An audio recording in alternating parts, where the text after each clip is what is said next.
Bismillahirrahmanirrahim. Warahmatullahi wabarakatuh. Alhamdulillahirrabbilalamin. Wabihi nasta'in ala umuri dunya wa din. Wassalatu wassalamu ala sayyidina Muhammadin wa ala alihi washabihi ajma'in. Amma ba'du. Baik, mudah-mudahan kalian semua sehat selalu dalam lindungan Allah Subhanahu wa taala. Di sini kelas pertama tentang akidah akhlak, kelas 11 ya. Itu bab pertama tentang latar belakang munculnya aliran ilmu kalam. Ya. Namun mungkin di sini akan ada beberapa pembahasan, fokus pembahasan tentang sejarah munculnya aliran ilmu kalam itu sendiri. Oke, di sini Bapak sudah siapkan slide-nya. Oke. Pengertian ilmu kalam. Nah, menurut Ibnu Khaldun, ilmu yang berisi alasan-alasan untuk mempertahankan kepercayaan-kepercayaan iman dengan menggunakan dalil-dalil pikiran dan berisi bantahan-bantahan terhadap orang-orang yang menyeleweng dari kepercayaan salaf dan ahli sunnah.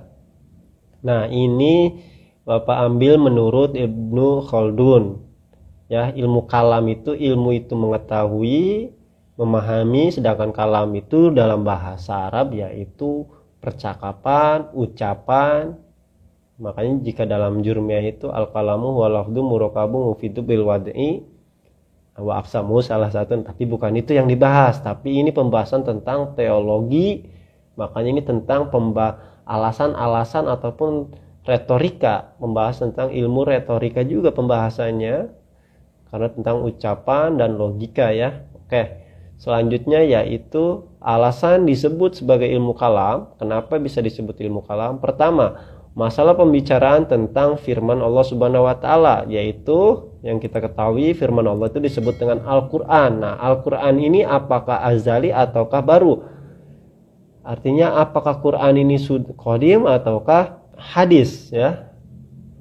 Dari sifatnya sendiri ya, masalah tentang pembicaraan Allah Subhanahu wa taala. Nah, ini yang diperdebatkan salah satunya, sehingga disebutnya dengan kalam, ilmu kalam. Yang kedua yaitu dalil-dalil yang digunakan para mutakalimin adalah pikiran. Nah, orang yang berbicara itu sebutnya mutakalimin, ahli ilmu kalam itu disebutnya mutakalimin. Cara pembuktian kepercayaan-kepercayaan agama menyerupai logika dan filsafat. Pembuktian-pembuktian dengan logika disebut ilmu kalam. Nah, pembuktiannya dengan logika ini disebut ilmu kalam. Menggunakan dengan rasional ya, ataupun dengan kalam sendiri, dengan logika. Orang yang ahli dalam ilmu kalam disebut mutakalimin.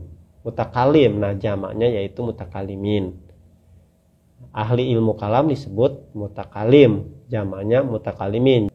Selanjutnya ruang lingkup ilmu kalam. Yang pertama berhubungan dengan Allah. Nah, berhubungan dengan Allah ini maksudnya sifatnya, wujudnya. Nah, sifat nanti dibagi lagi. Nah, ini yang menjadi ruang lingkup pembahasannya tentang firman-Nya. Intinya yang berhubungan dengan Allah Subhanahu wa taala.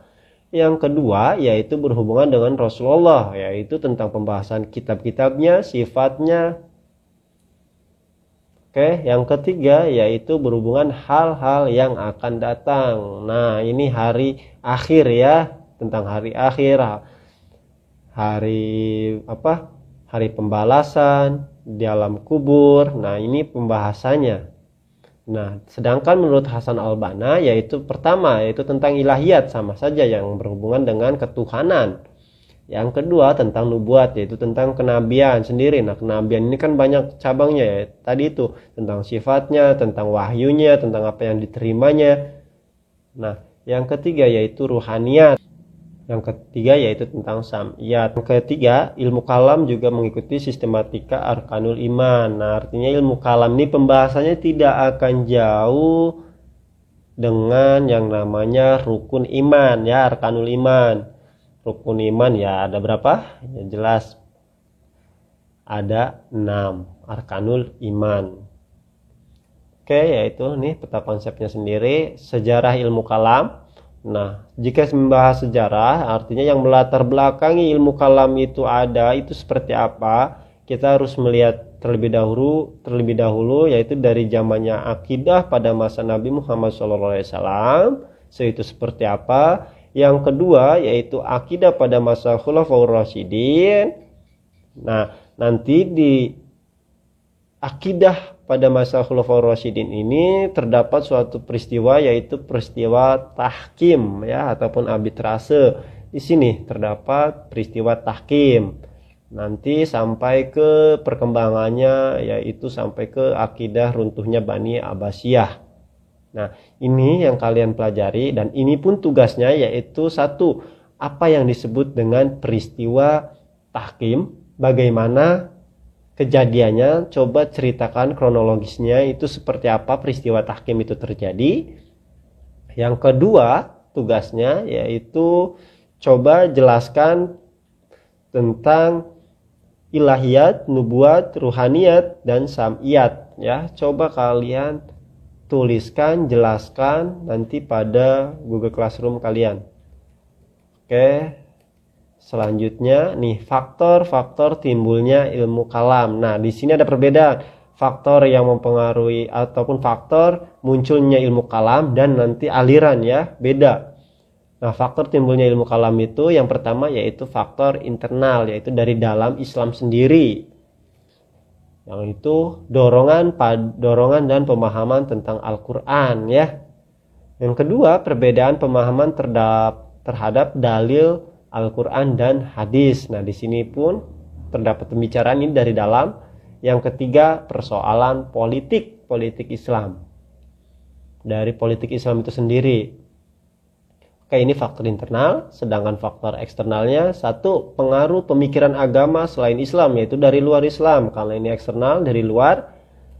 Yang kedua, penggunaan filsafat dalam membela akidah Islam. Oke, ingat, cara pengetahuan filsafat yaitu menggunakan logika akal ya. Yang ketiga, yaitu keinginan mutakalimin mengimbangi pemikiran filsafat. Nah, ini orang Islam pun jangan fanatik dengan filsafat, justru harus mahir dalam berfilsafat. Karena banyak para filsuf Islam, seperti Imam Ghazali pun sama, yang dulunya dia ahli filsafat.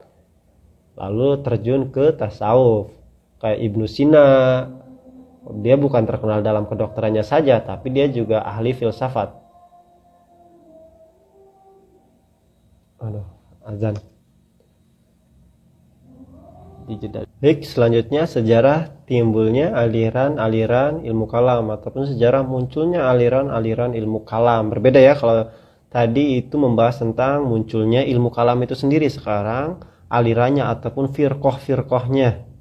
Yang pertama, pergolakan politik. Jelas dulu itu yaitu terjadi pergolakan politik, yaitu kekuasaan ataupun masa Khulafaur Rasyidin pada zamannya Sayyidina Utsman, dan terdapat fitnah al-kubra, fitnah besar yang dilakukan oleh ini ya koordinator fitnahnya ataupun yang paling dikenal sejarah yaitu Abdullah bin Saba.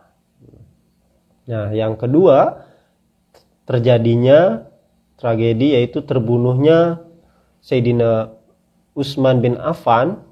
Diakibatkan pergolakan politik tersebut ataupun fitnah itu, terjadilah pembunuhan Sayyidina Utsman bin Affan. Nah, yang ketiga yaitu perang Siffin ataupun perang saudara antara Muawiyah dan Ali bin Abi Thalib. Nah, dari perang Siffin terjadilah yang namanya tahkim. Nah, dari tahkim tersebut terjadilah dari tahkim dan terbunuhnya Sayyidina Utsman, terjadilah apakah pelaku pembunuhan itu termasuk dosa besar, nanti bagaimana statusnya, apakah dia masih mukmin ataukah tidak.